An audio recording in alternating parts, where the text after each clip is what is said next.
Good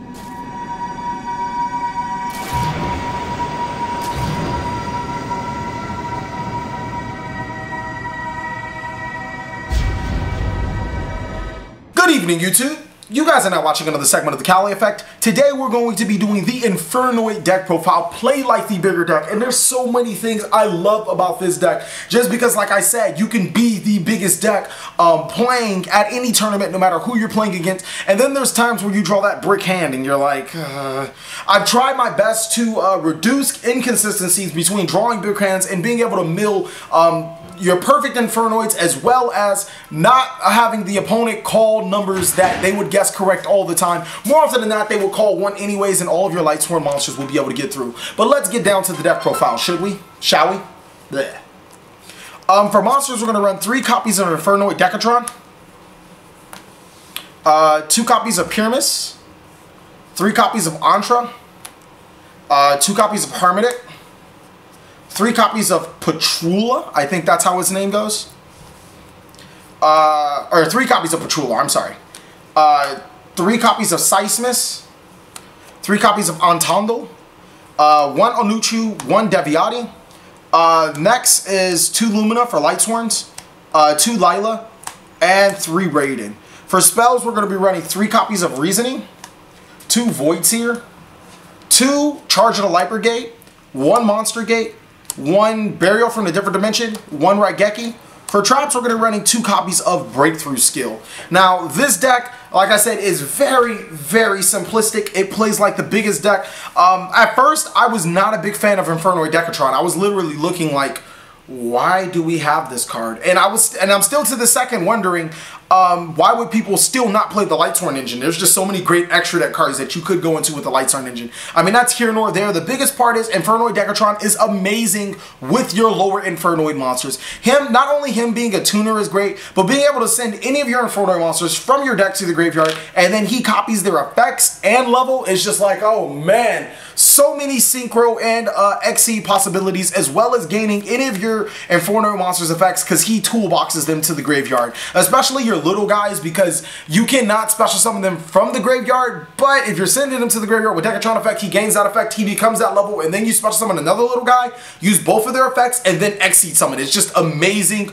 Or synchro, and he's just amazing. Pirmais is like a Night Beam, so he's really always welcome. 3 copy of Antra. I think bouncing face-ups is so underrated. It's just really good. The only reason why I run 2 Harmadiks, to be honest with you, there was a point in time where I thought you didn't have to run any Harmadiks, and still to this day, I am not sold on Harmadik's price tag. You don't have to run that many copies of Harmadiks. It's an amazing card, and I do have enough room for 3. I mean, there's some things that I could make room for to play 3, but I just don't feel that Monster Destruction is that great. And I think 2 is a very solid number. It does make Decatron 4, and it's something that I like to aim for, and that's really the only great thing about Harmadik. It still is not a bad card through its effects.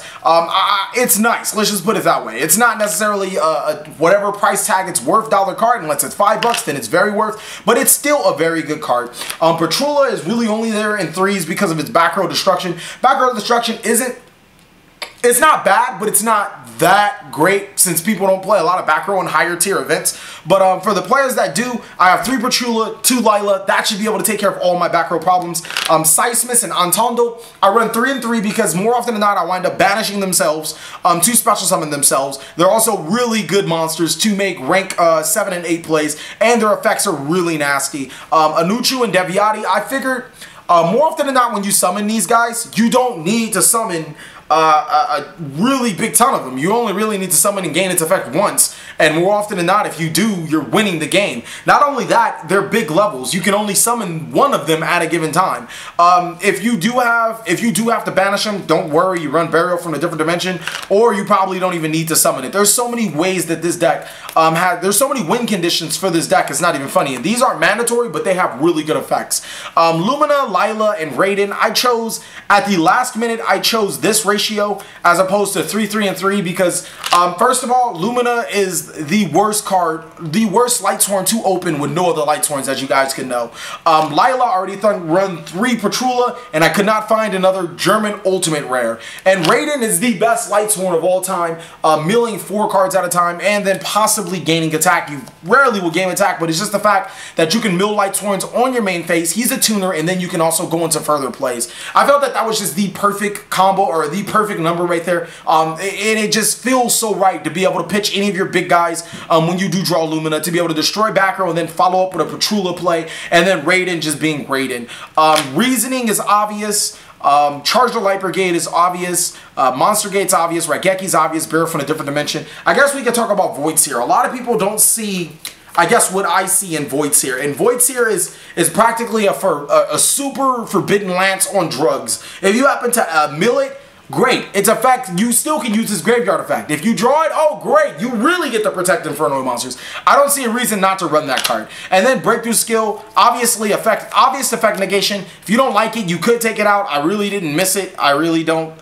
I mean, don't get me wrong, I love effect negation, so that's why I run Breakthrough Skills. And if you do mill them, you still can use Breakthrough Skills effect, which, you know, you'll find yourself in a tight spot where Breakthrough Skill does get over it. So I just felt that that was really nice. I love this deck. Be the bigger deck, and that's exactly what this deck does. Now we can go on to the extra deck. Alright everyone, the extra deck is fairly simple. It's not really much else to go over, but I'm just going to go over it anyways. 1 Star Eater, 1 Trishula. I actually don't run Trishula in the regular deck. It's just for people new to the Kali effect or people that just like get irritated easily. I decided to run it, mainly because yes, you can make it, and why not? Because it's Trishula. It's like, oh my god. It's either going to get a lot of people's praise or a lot of people's hate. So bring it on, everybody. 1 Leo. For level 8, I decided to go with Stardust Spark Dragon, mainly because it protects my other Infernoid monsters. It protects my little guys. You know, my little guys can only use their effects on my turn, so it protects them, you know, for it to come back to my turn. And I feel it's the best level 8 out of all of them for this particular build. Black Rose, Michael, Ancient Sacred Wyvern, and Armadas. Wyvern is actually, oh my god, it's amazing. I actually have a story with Wyvern. I was playing against a person at Game Repair, because, you know, Game Repair is the best shop to be at. And, I was playing Gang Zing, and he was playing, obviously, Infernoids, and I'm like, okay, this match is going to be fairly easy as long as I sit on, you know, cycle through my Infernoids, or my Yang Zings. Plot twist, I have a face-up 0 attack monster. He makes this card. It's like 6,000 attack, and he swings for game with this card, and I learned the hard way that Ancient Sacred Wyvern is a very, very big heavy hitter, and especially in this deck that attacks so many times and swings for heavy amounts of damage, this card is really good in there. For Exceeds, Felgran, Red Eyes, Flare Metal Dragon. Now, Flare Metal Dragon is very interesting because I feel that it's better than Draco Sack. You don't want to put too many levels on the field. And Big Eye only snatches the opponent's monsters, which won't be helpful. So Red Eye's Flare Metal Dragon, I assume in the Necros matchup will be amazing. You swing for a ton amount of damage, and then you make this card and be like, okay, Necros players, you can activate as many effects as you want to, but you're going to have to pay more than half your life points to do it. Sometimes they might not have enough life points to pay, and it'll win you the game. I like Red Eye's Flare Metal Dragon, and I'm giving it a really good shot. Blue Shintai Tsukiyomi. This 2 Lightsworn monsters make this. You discard your whole hand. It's probably going to be filled with Infernoid monsters that you can special summon for your graveyard, and nets you 2 cards. Castell, Dweller. And then for our 3s, we play Zinmains and Dante. Dante's fun to make. It just gives us an additional mill. It's pretty interesting. I like Dante. And then Zinmains is an out for a lot of cards, so you really can't knock them. There's quite a few other XC monsters I would play. I'd actually drop Trishula for maybe an Exaton or an Honor Arc, but it is what it is. I feel like this is really good, so we can move on to the combos. Alright guys, so everybody wants to know what's the Infernoid combo pieces. Like, what all these combos you can do with Infernoids. To be honest with you, there aren't really many, but I feel that all of them revolve around Infernoid Decatron. Now, Decatron has a lot of good quantities that makes it such a good card. I'm gonna call this, I don't know, it's back row destruction, it's monster destruction, it's everything in one. And the only thing it requires is Infernoid Decatron and Patrulea or Harmadik into your hand. For purposes, we're gonna say that we have Patrulea in our deck and Harmadik in our hand. So we're gonna normal summon our Infernoid Decatron. Decatron's effect's gonna send Patrulea. It's gonna become level 5, but furthermore, we get to destroy an opponent's spell or trap card. Next thing we're gonna do, we're gonna banish the Patrulea. We're gonna special summon Infernoid Harmadik. It's a level 3. We'll destroy an opponent's monster. Then we'll synchro summon right into Stardust Spark Dragon. Now, Stardust Spark Dragon is going to protect our monsters, but even furthermore, you can banish those 2 Infernoid monsters that you just put into the graveyard to be able to, where is it? special summon any of your Infernoid monsters, like your big guys, like your Attondels, your Seitsemas to your hand. And like, that's just pretty good to be able to put 2,800 damage on the board and 2,500. If your opponent has a monster, they're going to get cleared, and they're going to take that 2,800 damage more often than not, and that Stardust Spark Dragon. The same thing can be done for just, you know, Infernoid Decatron and any other combo. You can use Decatron's effect to send Antra to the graveyard, and then it becomes 3. And then you can special summon Patrulea. You can bounce it face up, bounce it face down, and then go into a Black Rose Dragon. And that's pretty much it, actually. And continue to wipe the field. Black Rose Dragon is just really good. And like, it's just so many combos with Decatron. One of my favorite combos with Decatron, though, is to normal summon Decatron, activate its effect. And we're going to send Harmadik, or not Harmadik, I apologize. We're going to send Antra again to our graveyard. Antra, and then we're going to bounce a face-up card. From there, you have to excuse me, I'm pretty much sorted more often than not, but I'm not. We're going to normal summon Lumina, and then we're going to activate Lumina's effect. Obviously, we're going to pretend that we had a Light Sworn card in the graveyard. Cali effect as a cheater. Yeah, I know. We're going to pitch an Infernoid monsters to special summon, and we're going to mill 2 additional cards. Oh, man. Cali effect just got broken. He milled 2 Seitsemas. From there, I can go into Dante and then mill additional cards. Oh man, Cali effect just got real broken.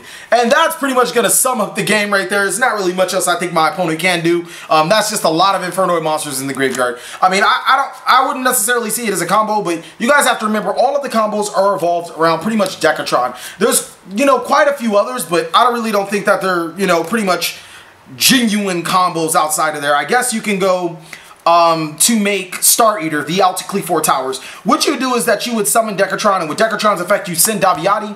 Decatron becomes level 10, and then you special summon Infernoid Pirmais. Now, if your opponent does have back row, you obviously want to, you know, spin it to the top of your deck, and then after that, with those 2, you can make Star Eater, which is your out to Clee 4 Towers. For the people that didn't know that Star Eater wasn't out to Clee 4 Towers, it does become 2,700, but once it attacks, it becomes unaffected, back to 3,200, which will get over Clee 4 Towers. Really good card right there. So, there's just so many combos, and I'm telling you, they all revolve around Decatron or probably your Light Sworn engine. But, thank you guys so much for watching another segment of the Cali Effect. Please like, comment, subscribe, but most of all, enjoy.